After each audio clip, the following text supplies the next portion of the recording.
En estas instalaciones de la Bigotona, que siempre nos acoge con una insuperable hospitalidad que mucho agradecemos. Esto para la realización de una sesión más del ciclo de presentaciones de escritores ante el público, al que titulamos Letras en Vivo, y que nos enorgullece a todos los miembros de la Sociedad de Escritores de Morelos, que es una asociación fundada en el año 2000 por las personas cuyos nombres me voy a permitir mencionar en orden alfabético por apellido.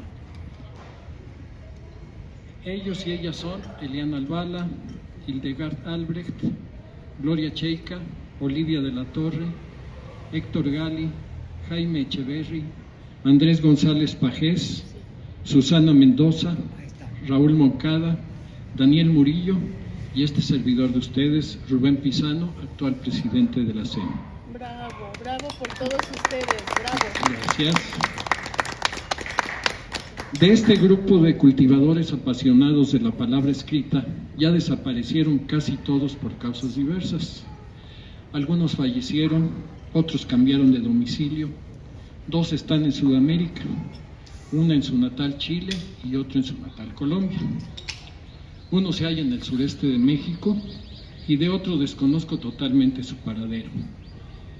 De aquel primer grupo solo quedo yo. Sin embargo, la CEM se ha ido renovando e incorporando a sus filas a escritores de tanta valía como los que se han marchado por el motivo que fuere.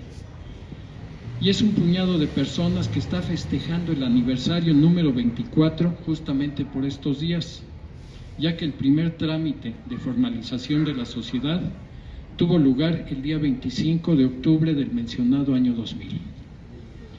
Considero parte de esa celebración el poder continuar con nuestros acercamientos de escritores al público, con el concurso de personalidades de reconocido prestigio literario,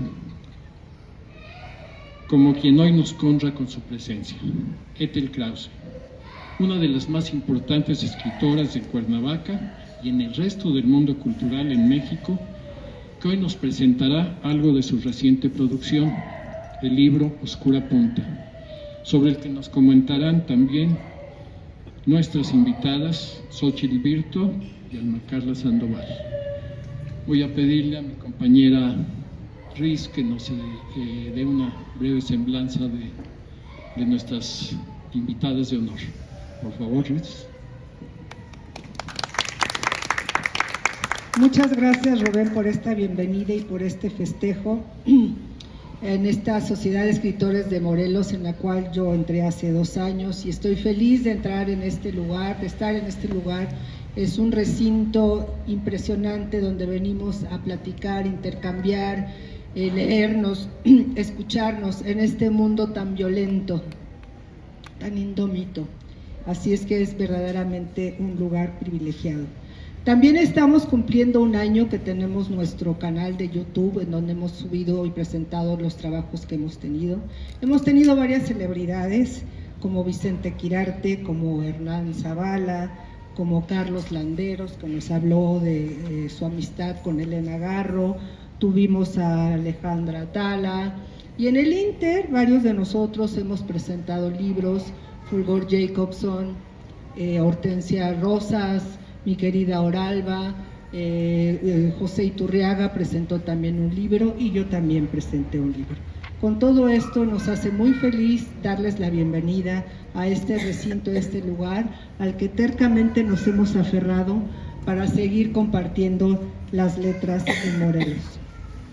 Para este propósito tenemos 2 excelentes escritoras, Xochitl Virto, a quien acabo de conocer personalmente y me da mucho gusto darle la bienvenida a nuestra Sociedad de Escritores de Morelos para esta presentación, y me voy a permitir leer una semblanza.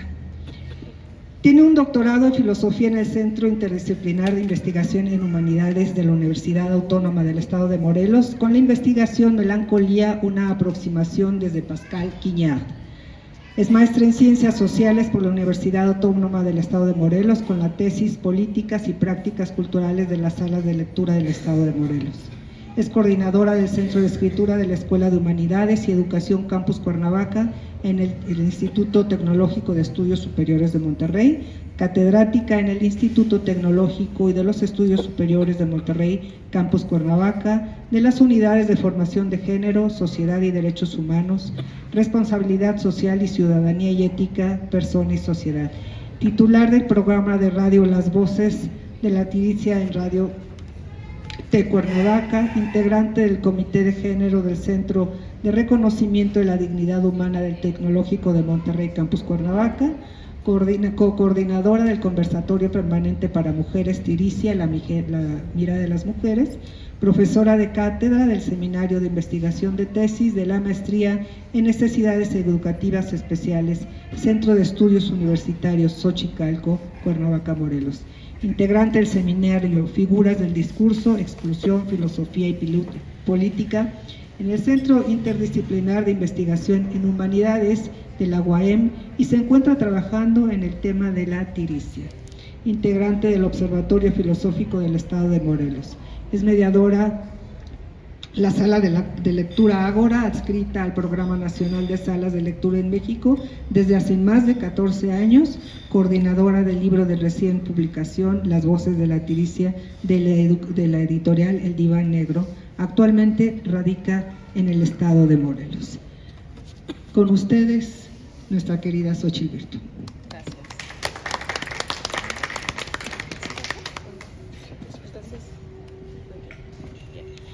Muchísimas gracias. Buenas tardes a quienes nos acompañan el día de hoy. Agradezco a la Sociedad de Escritores esta invitación y, por supuesto, la invitación de nuestra querida Ethel para presentar esta obra que para mí es muy significativa. Este libro lo leí por primera vez en el conversatorio en el que participamos varias mujeres desde la pandemia. Fueron encuentros que nos han permitido hablar de lo que vamos experimentando en nuestros cuerpos y hemos tratado de trabajar en torno a él, resignificando las maneras en que se construye la memoria. El cuerpo en ese sentido toma un papel central en nuestras narrativas colectivas que cuando son compartidas se apropian como individuales. Además, pensamos que el cuerpo como el lugar donde se configura el conocimiento, el pensamiento y la memoria. Hoy las mujeres nos miramos, sentipensamos desde ahí, porque queremos romper con aquellos discursos clásicos donde se afirmaba que estaba desprovisto de razón y que históricamente fuera de toda objetividad. El cuerpo femenino es también un espacio de inscripción donde las improntas se construyen como parte de nuestra identidad y desde ahí, desde el cuerpo, comprendemos más allá de lo que significa tener una vulva. Reclamamos lo que ha sido nuestro para reconectarnos con nosotras mismas. Por ello, la escritura es importante, porque a través de nuestras narrativas, muchas veces dolorosas, estas encuentran cabida en ella. Así pasa con esta obra que hoy nos convoca al diálogo. En Oscura Punta, Ethel encuentra en la poesía una manera de metaforizar el dolor por el que muchas mujeres pasamos y que en silencio permanece como huellas de la memoria corporal. En Oscura Punta, las palabras nombran aquello que a las niñas y a las mujeres se nos obliga a callar, porque se nos señala que somos las culpables de la violencia que se perpetúa sobre nuestros cuerpos. Las palabras encuentran en las metáforas una forma de narrar, de denunciar y de expresar lo que queda en el cuerpo cuando una niña es abusada sexualmente. La figuración del pepino amarillo, por ejemplo, está presente en cada uno de estos versos. Hay una presencia viril en ese pepino marino, esa presencia que lastima, que ejerce la violencia en ella y desmorona una infancia de luz. En Oscura Punta se construye una secuencia narrativa a través de la poesía, versos que se van concatenando en una historia contada por un cuerpo que sufre, un cuerpo que habla desde su emocionalidad, desde su sensibilidad, poetizando esos momentos de ultraje. El poemario es un diálogo constante entre el pasado y el presente, entre la luz y la oscuridad, explorando los recuerdos que se habían quedado en la memoria corporal de la niña. Cuando logran salir del closet, como ella misma lo dice en una entrevista que le hicimos hace poquito también, es decir, a la luz, se libera de ese silencio. La exploración de esa memoria a lo largo de estos versos para explicar de una manera profunda lo que siente, desgarra el alma. Pero su mirada poética le permite desdoblar esa diversidad de sensaciones a través de imágenes sonoras. No solo son visuales, también se escuchan, se huelen, por supuesto, se sienten en el cuerpo.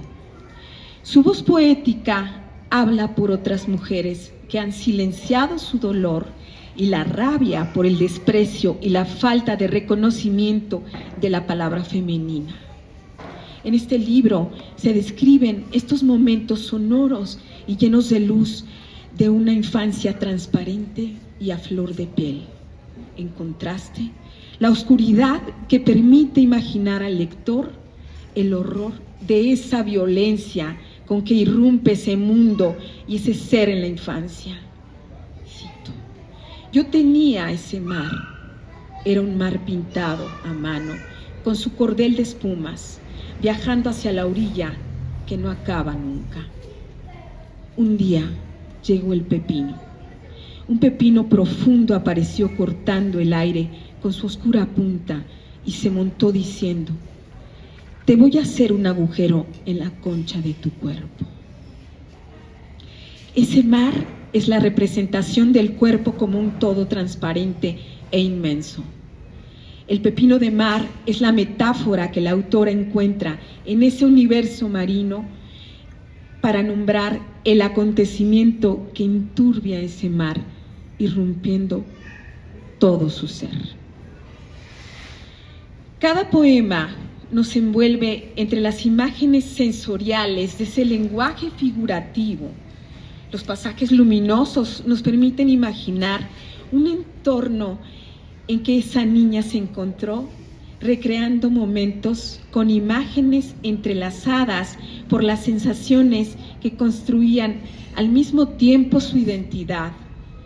Y de pronto, ese pepino marino que la hace caer y caer y caer hasta perderse.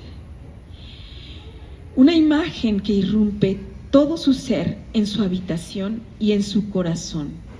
Figuras que hacen más comprensible ese derrumbamiento de su propio mundo.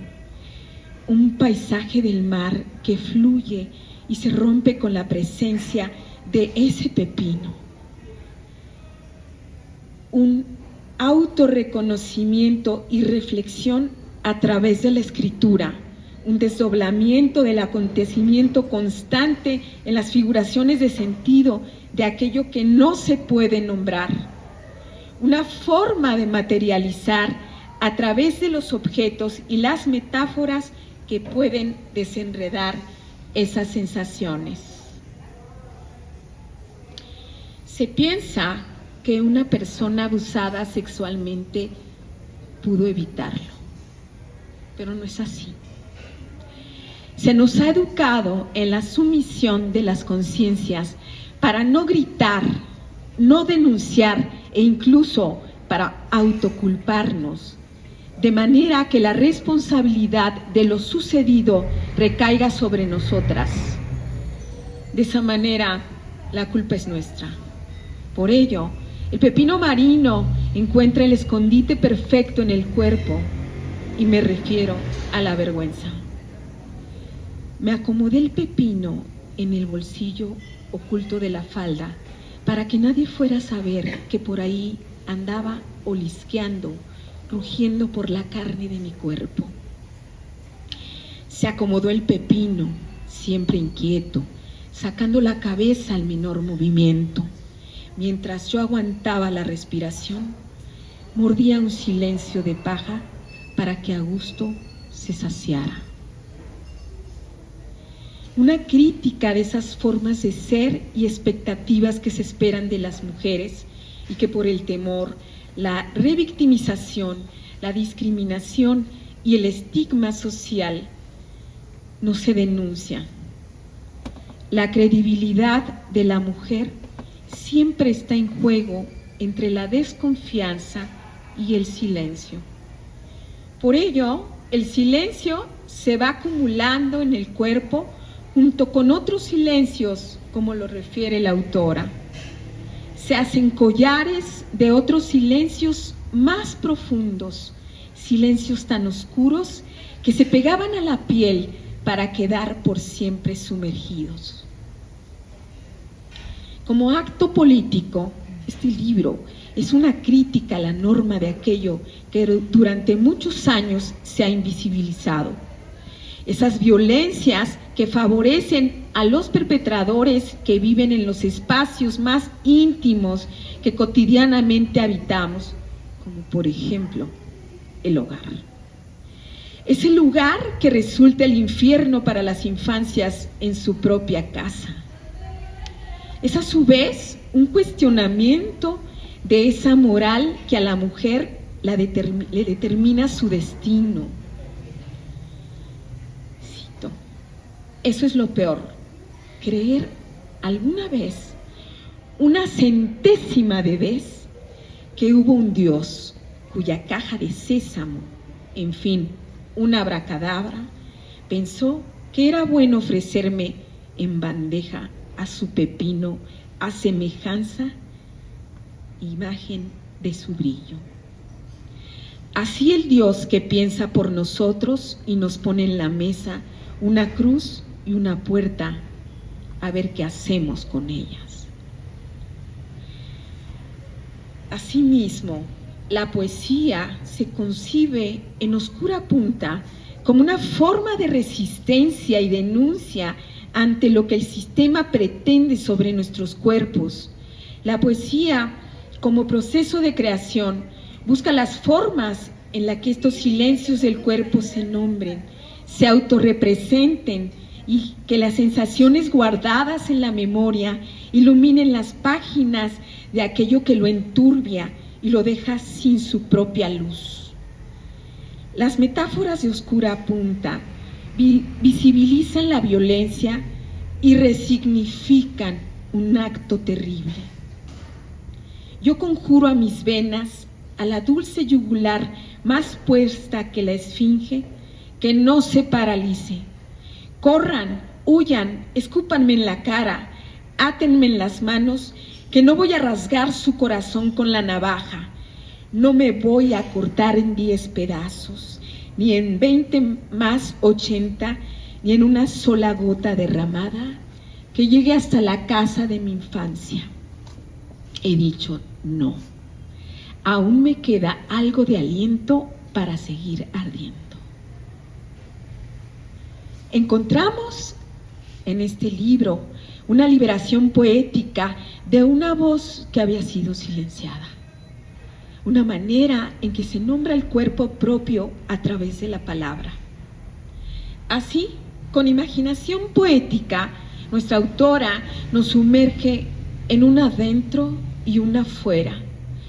Nos lleva a percibir todas esas imágenes sonoras en cada uno de sus versos.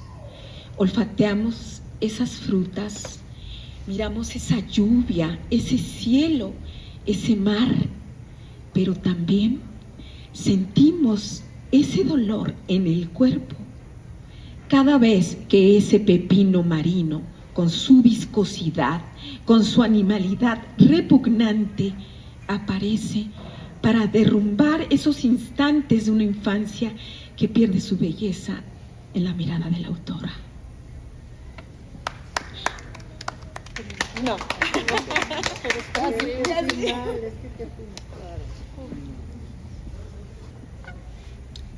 Hay una representación de lo femenino. Ay, es que me conmueve. Y tú imagínate a mí.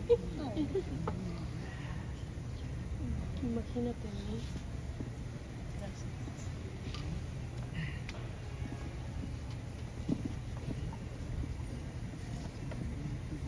Hay una representación de lo femenino en este poemario que resulta más que un cliché, un acto político y de rebeldía por aquellos silencios que nos han hecho guardar en estos espacios íntimos y de familia.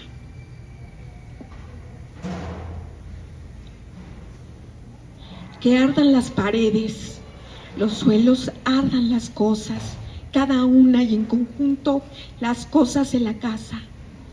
Todo quede vuelta y que se ponga al revés. Que vuelva el soplo de oro de la vida a bañarme con agua de gardenias otra vez.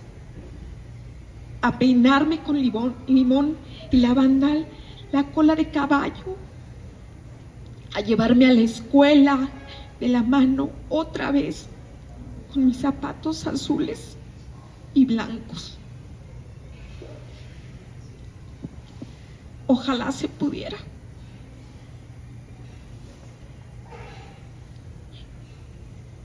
Este lenguaje metafórico que da la oportunidad de representar estas figuras que resultan innombrables y dolorosas.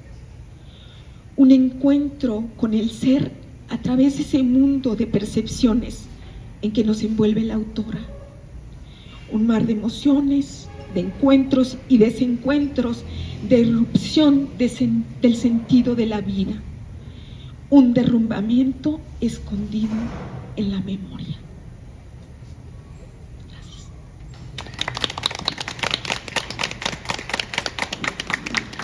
Wow. Sin palabras, querida, sin palabras. Me voy a permitir ir a leer la semblanza de Alma Carla Sandoval a través de su más reciente libro. Estudió periodismo, letras y creación literaria. Ella es poeta, ensayista y narradora, dueña de una prosa poética, rigurosa y llena de vitalidad. Su prolífica obra la refrenda año tras año como una escritora del primerísimo nivel, miembro del Sistema Nacional de Creadores de Arte, cuenta con varios posgrados y reconocimientos nacionales e internacionales. Entre su producción reciente destacan la novela Desde el corazón siberiano, sobre la poeta rusa Marina Tsvetajeva y la colección de ensarrillos Resplandor de una nube con memoria, libro merecedor del Premio de Ensayo Literario Dolores Castro. En Universo de Libros ha publicado Cartas a una joven feminista y en coautoría la guía para prevenir el abuso sexual infantil, El lobo no está, ambos en 2000. Este es su más reciente libro, Nebbiolo, que justamente habla de esto, de lo que estamos hablando aquí. Habla de la cacería de brujas de los siglos XV, XVI, XVII, XVIII, esa maldad insoportable que seguimos arrastrando las mujeres, de cómo nos ven los hombres, y también a muchos hombres como nos vemos, como pedazos de carne, como pedazos de trapo, como algo inusitable. Bueno, pues con ustedes, Alma Carla Sandoval.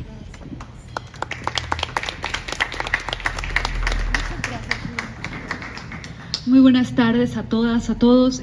Quiero agradecer a Ethel Krause, a la Sociedad también de Escritores, que desde hace tantos años nos ha acogido y nos ha ayudado a hacer carrera, a fortalecer nuestras trayectorias. Rubén, muchísimas gracias por todo siempre, por todo lo que has también aportado a la comunidad artística y cultural de Morelos. Ethel, por este libro, uno más, siempre dando ejemplo. Yo preparé un texto que se titula Para lavar un rastro. Querer nombrar, decir las cosas por su nombre, como colgarle un cascabel al gato que devora la carne de un pepino de mar. Mejor conocido como lutoria o uloturoideo, una clase del filo de la equidodermata que incluye animales de cuerpo vermiforme, alargado y blando, que viven en los fondos de los mares de todo el mundo. Se considera que existen desde el Silúrico más de hace unos 400 millones de años varias especies de pepinos de mar. Eso, que el personaje vetusto con su oscura punta aparezca en cada texto como obsesión, incluso como amuleto para conjurar las partes sombríamente marinas de la memoria. Eso, que las imágenes pulcras, afiladas, dulces como el pan, las naranjas, el agua de las gardenias, las serpentinas de lluvia, sean capaces de convivir con la rajadura, el abuso, la violencia que se inscribe sobre el cuerpo para marcarlo de por vida y para cantar la llaga hasta que el cicatrizante lingüístico haga lo suyo. Encender otro fuego, dar luz, sobrevivir precisamente a eso, cuya impronta no le han permitido nombrar. Poetas de gran altura contemporánea como María Auxiliadora Valladares o Esther M. García, que dice la familia es lo único que mata, han roto el silencio macabro con la potencia de una expresión que denuncia sin caer en el panfleto y en cuya pericia poética se juega la verdad de lo que las mujeres soportamos. Al menos el 80% de las que hemos sufrido algún tipo de maltrato. Una verdad que, según el talento o la escenografía que nos toca en la repartición de los destinos, lo que nos es concedido, se convierte en mar o de plano en un infierno. Ethel Krause, con la experiencia de una vida entregada al oficio literario, conoce muy bien los bordes, los límites. Además de enseñar cómo acercarnos a la poesía, la cabalga y no al revés. No hay exceso, sino medición. Un limpio equilibrio en las imágenes que más que sonoras son kinésicas. No se cuela un solo ruido en cada poema de este ejercicio orientado al comienzo, gracias al discurso del despojo. Se advierte que antes de la aparición de la presencia oscura, o como ha llamado algunas antropólogas también de las mujeres, como Clarissa Pinkola, este es el arquetipo del hombre oscuro, o el objeto oscuro, baboso, informe en las mujeres, en esa amenaza psíquica que angustia el inconsciente de cada una de nosotras. Se advierte aquí, en este yo poético de oscura punta, que antes el yo coexistía con soplos de oro en el aire, es decir, en la atmósfera idílica de la infancia, un territorio de magias e inconsciencias que la irrupción del pepino rompe, destruye, absorbe, muerde, penetra. Es la punta que rompe la burbuja. Contuve la respiración, pero no se alejaba. Se alzó de nuevo y en picada se resbaló entero sobre mí. Enseguida se puso opaca, me puso opaca, como si un crujido de avispas me hubiera partido el tuétano por dentro, y el más puro resplandor del agua que yo era se secara. Abuso tras abuso, las cosas por su nombre, violación tras violación que se describe aquí, que se narra, se vuelve sabiamente metalepsis, es decir, un performance dentro del poema. Se canta de esa manera, erotizando el dolor y enfatizando la sobrevivencia. El poder de sobreponerse a ese destino por desgracia común, con el cual se intenta imponer la idea de un sujeto víctima despolitizado, con la cabeza agachada, en silencio, donde lo que triunfa es la erección falócrata, simbólica, literal e imaginativamente hablando. Todas esas esferas y ese nudo lacaniano que triunfa desde esta mirada absoluta y completamente machista, misógina, violenta, que se supone someterá mediante la fuerza, pues el vencedor para la mujer construida como hembra dócil o animal que se deja ser, romper, arrebatar, desposeer de sí, tiene que ser objeto, sierva. Pero no contaban con nuestra palabra. Esa verdadera punta oscura, ya no oscura punta, sino en la sintaxis se juega la resignificación de la que hablaba Xóchitl. Punta oscura, la de nuestro lenguaje, porque no hay tigre ni chacal que no huyan cuando el fuego conversa con el aire. Porque no hay tigre ni chacal que no huyan cuando la lumbre en femenino conversa con el aire. Ese diálogo iluminado que se sobrepone al apetito acuático y perverso del pepino encumbra el ritmo de esta poesía. ¿Cómo opera? Vía la repetición, un ritornello con dolenza que, como en el bolero de Raval, por citar un ejemplo, agrega en cada variación una pista, una escena escalofriante más que se repite en distintas edades. ¿Qué cosa sigue de la que no escapa quien enuncia el abuso del cual es, otra vez, objeto? Cosificación.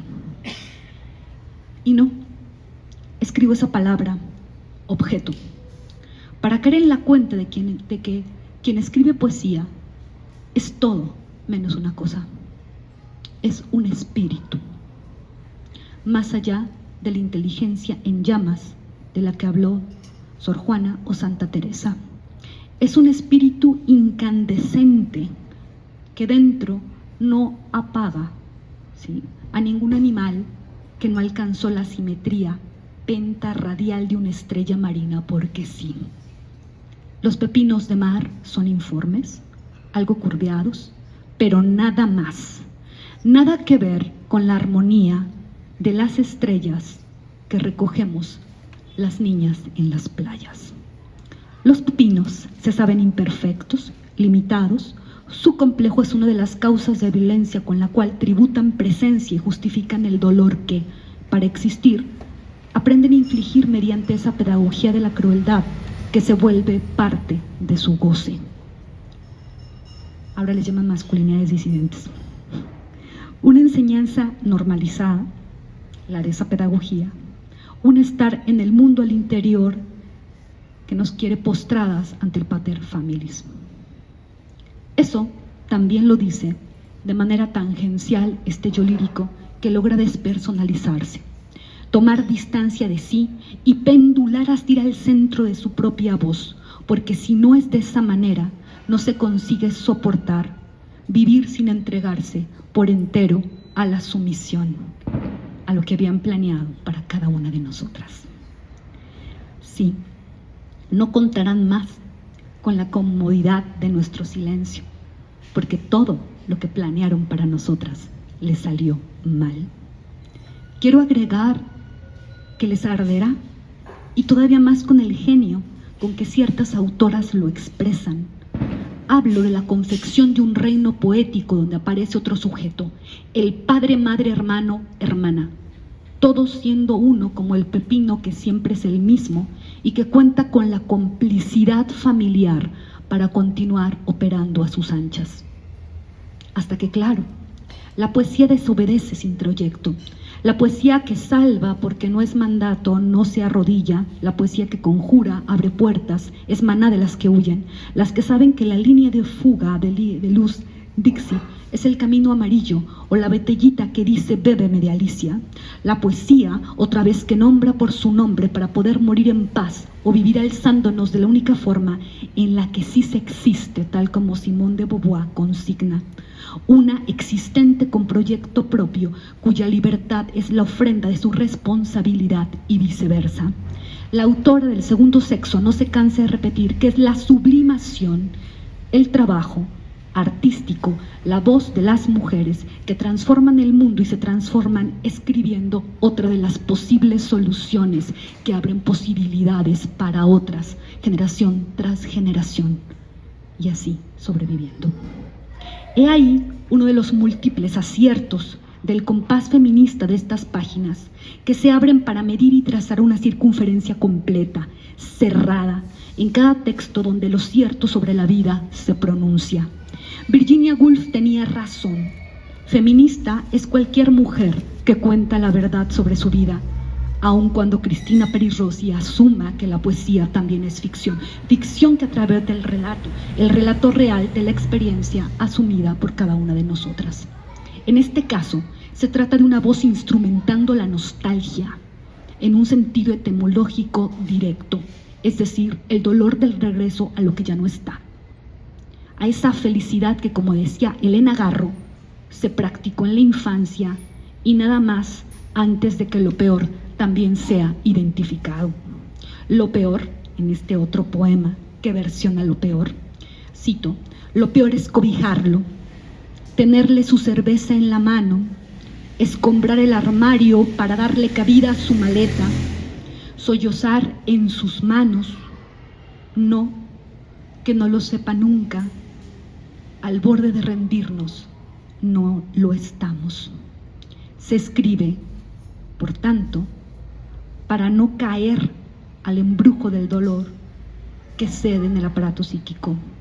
Como reducto de justicia, de razón, la poesía otra vez conjura al imán del dolor que embiste con su corona de rosas desmayadas, un cuerpo que es camino, que es tapiz donde la oscura punta se entierra, sin llegar, porque no le alcanza, sin llegar, ¿quién lo diría?, a romper el alma de quien no se quiebra, porque no se dobla ante el dolor ni la memoria adversa.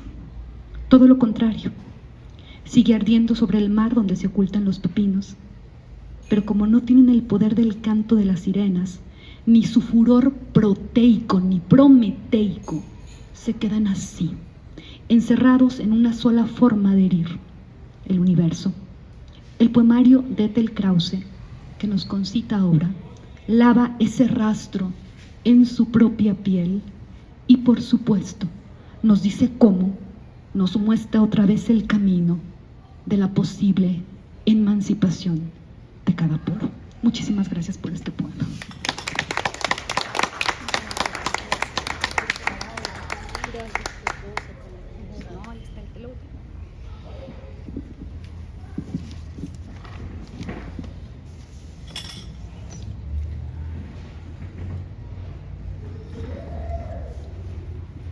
Poco que decir ante las palabras de Alma Carla y de nuestra querida Xochitl. Bueno, todos la conocemos, a nuestra querida Ethel Krause, maestra de muchos, maestra mía en algún momento. Le damos las gracias por estar con nosotros este día. Ella es de la Ciudad de México, doctora en literatura y autora de más de 50 obras publicadas en los géneros de novela, cuento, poesía y ensayo. Ha recibido un amplio reconocimiento nacional e internacional y ha sido antologada y traducida a diversos idiomas. Su obra, como Acercarse a la poesía, es ya un clásico contemporáneo en el acervo nacional, en biblioteca de aula y salas de lectura de la Secretaría de Educación Pública de México. Es también catedrática y académica y ha construido una plataforma teórica y didáctica de la creación literaria que ha vertido en su obra ensayística, Desnudando a la musa, que hay detrás del talento literario. Además de su exitoso modelo con perspectiva de género, Mujer, escribir cambia tu vida. Entre sus más recientes publicaciones están las novelas El país de las mandrágoras y Samovar en Penguin Random House, bajo el sello de Alfaguara, y los poemarios en Un nombre con olor a mezcle y a gardenias y Balada contra el tiempo en ediciones Terremosas, Madrid. Un aplauso para Ethel, por favor.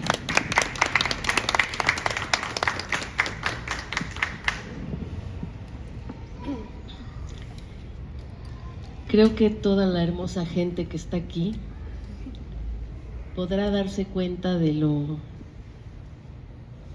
difícil, pero al mismo tiempo maravilloso momento que estoy viviendo.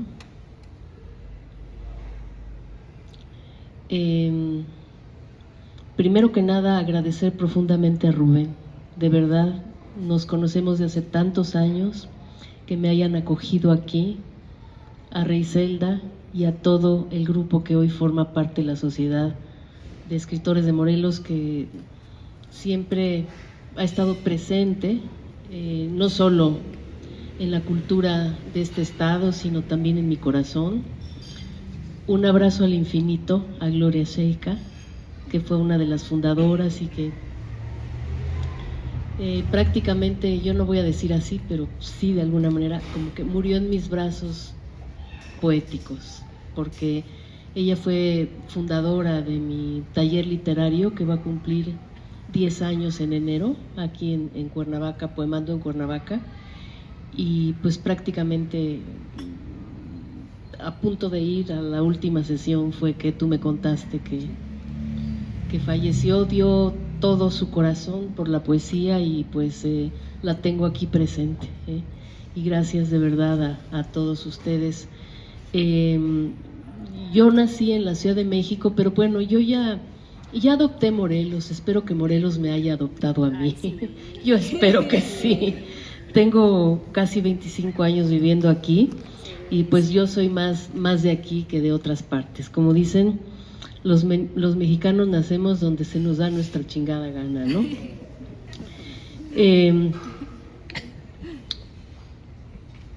Lo que han dicho estas mujeres acerca de este libro es todo, pienso yo, y más de lo que se puede decir.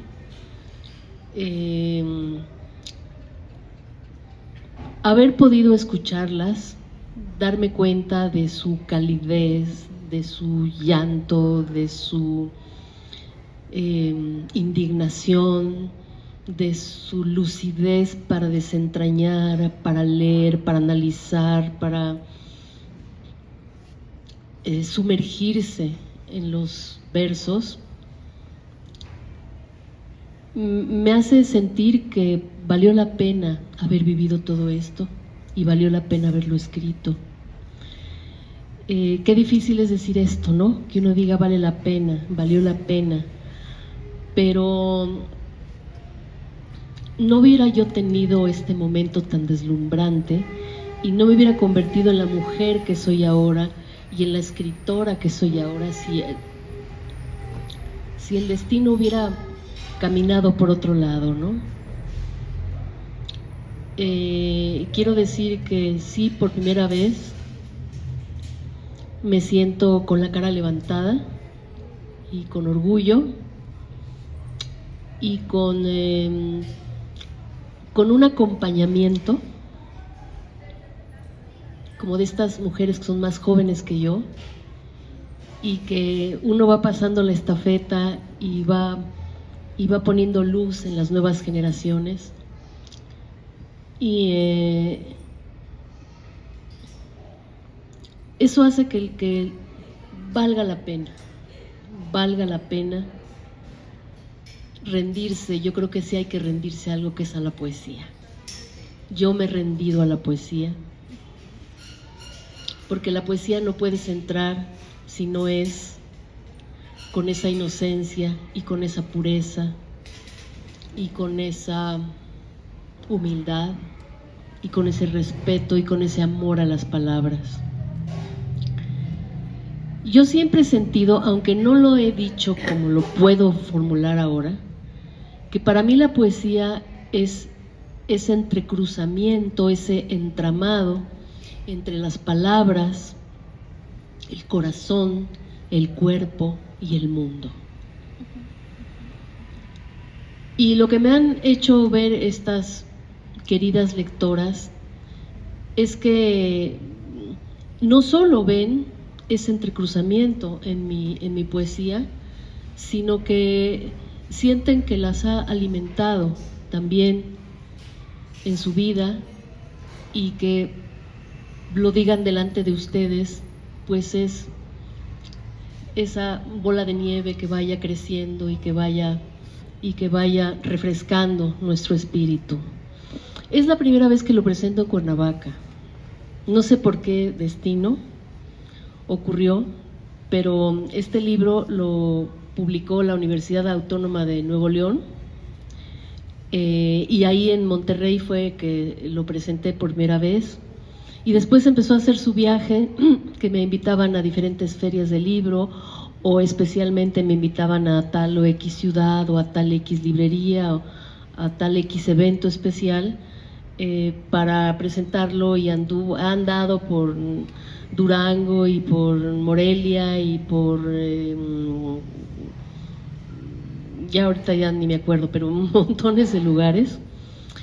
Y ya pues yo sentía que era ya el momento de presentarlo en Cuernavaca, y ahora siento que es una especie como de traerlo a casa, ¿no? De cerrar una especie de círculo y al mismo tiempo ir abriendo otro, ¿no?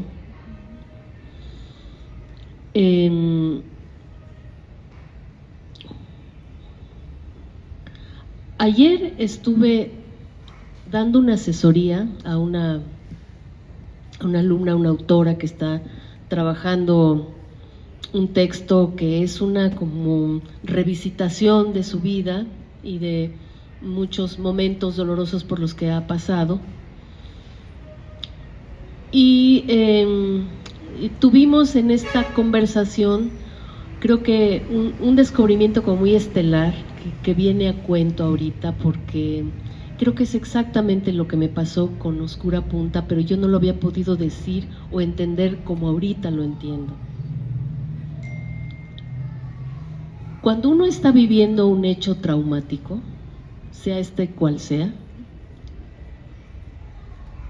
la vivencia se acompaña de muchos otros elementos, como creencias, miedos, ideologías, necesidades, y no se puede vivir en pureza. No te das cuenta realmente de lo que estás viviendo porque estás ocupado en sobrevivir, ¿sí? Entonces te vienen pensamientos y necesidades que te apartan de lo profundo de la vivencia.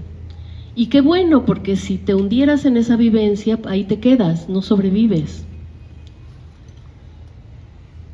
De tal manera que solo con el tiempo, y cuando uno dice, lo guardo en la memoria, ¿no? Está en mi memoria, ¿no?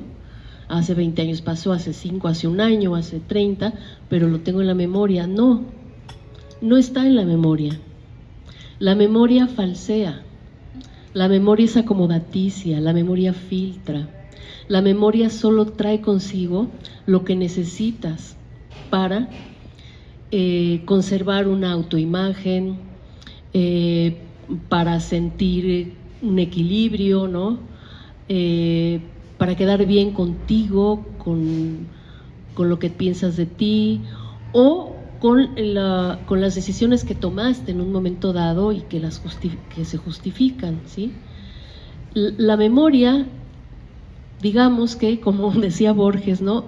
Es lo más ficticio que existe, ¿no? La memoria sirve, como les digo yo, para sobrevivir. Entonces, ¿cómo puedes volver, pero in situ, así, al presente, al momento de la vivencia pura?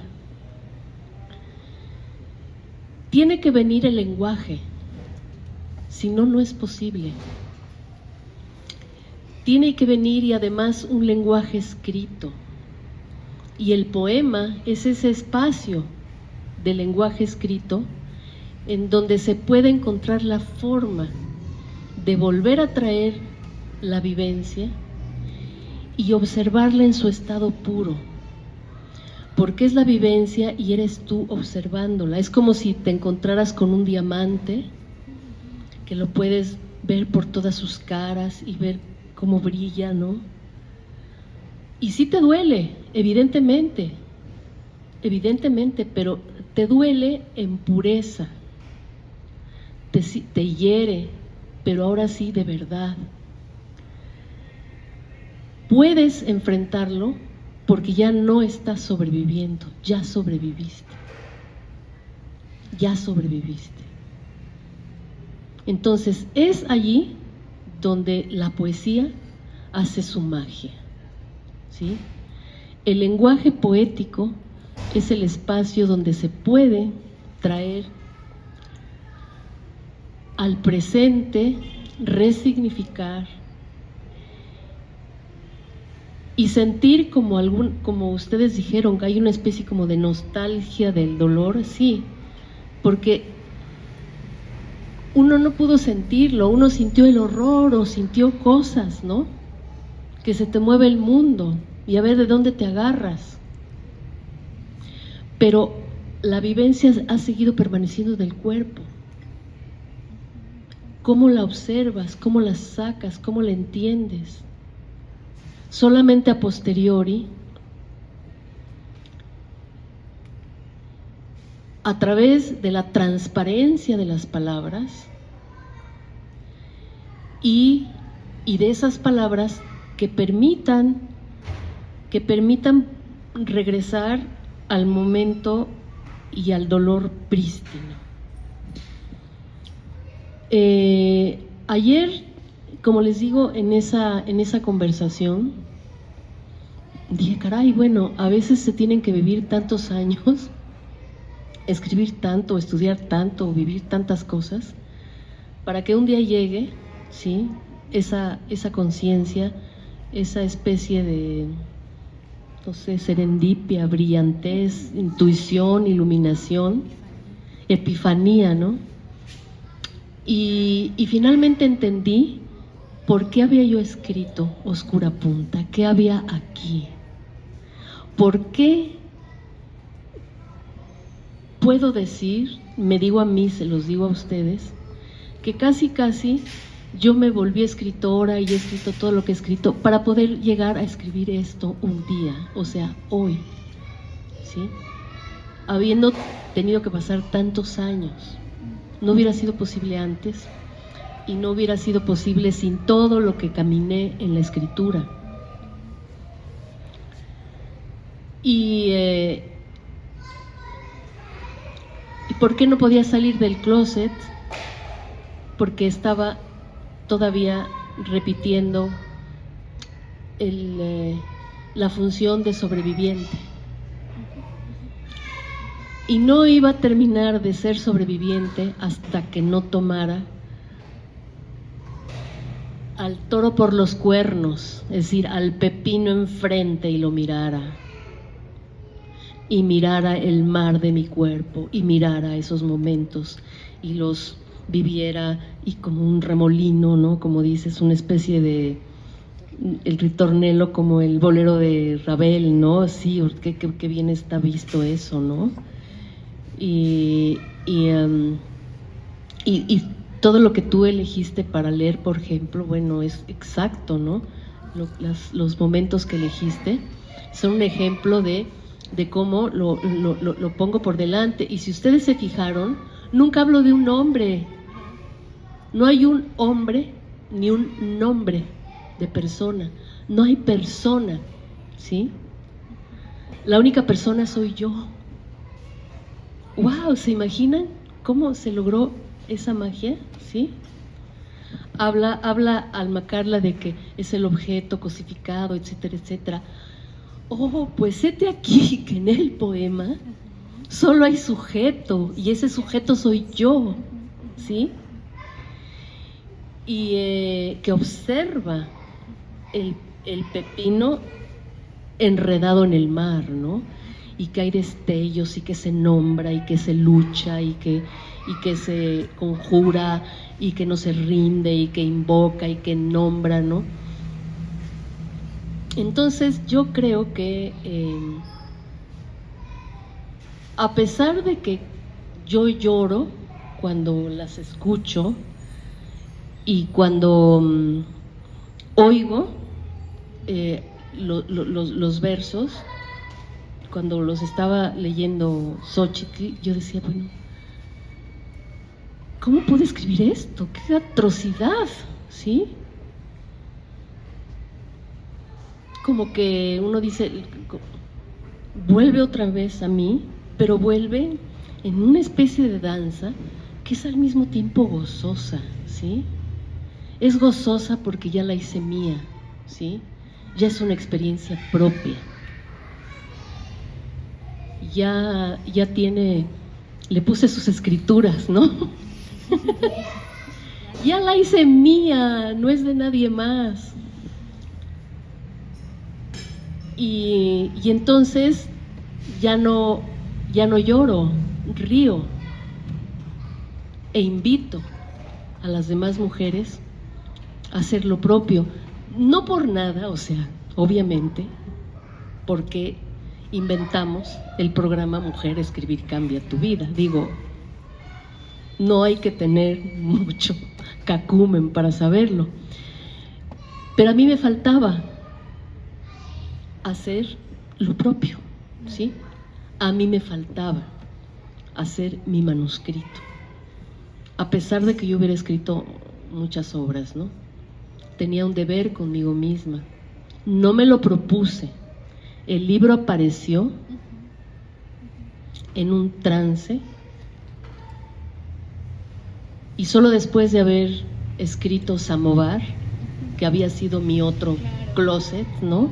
En donde yo recuperaba la memoria de la abuela, ¿sí? La abuela paterna, la sobreviviente también, la que me lega ese samovar simbólico, ¿no? Con el que se puede sobrevivir, y solo entonces es cuando yo atino a lanzarme a esto, ¿no? Quiero decir, para que lo vean, porque esto es de verdad agradecible y bellísimo. El libro está ilustrado por Abril Castillo, que es una escritora e ilustradora mexicana, joven, excelente, extraordinaria. La conocí en un viaje de unas ferias de libro a Monterrey, en avión, y nos fuimos platicando lo que íbamos a hacer, lo que estábamos trabajando.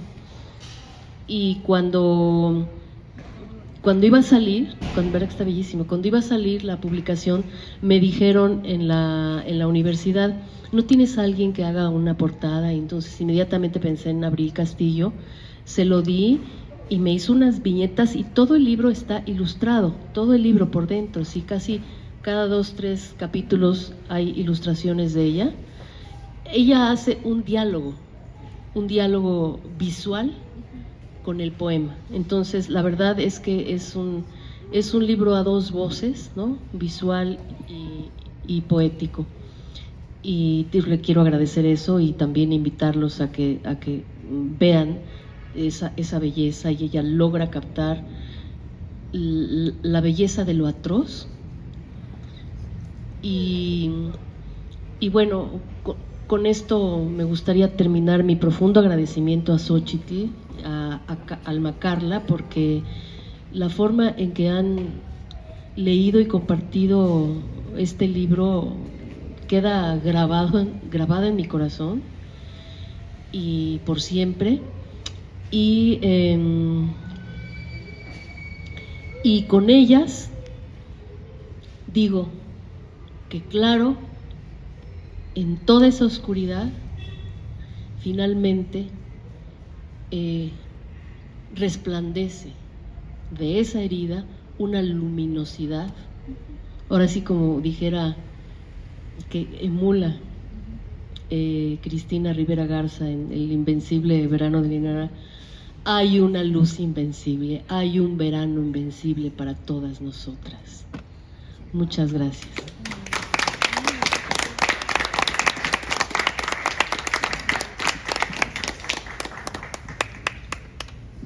Al principio dije que este poemario tiene mucho que ver con Nebbiolo, además de el título maravilloso del libro de Alma Carla.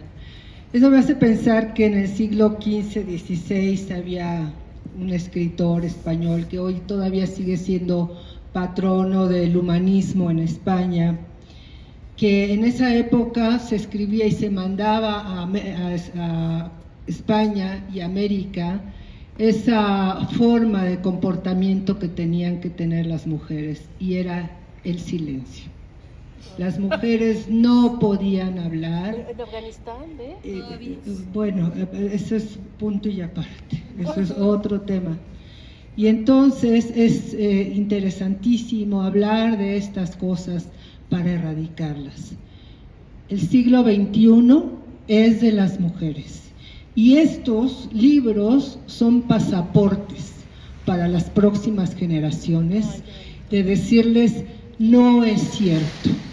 Encontremos las palabras para nombrar lo que sentimos.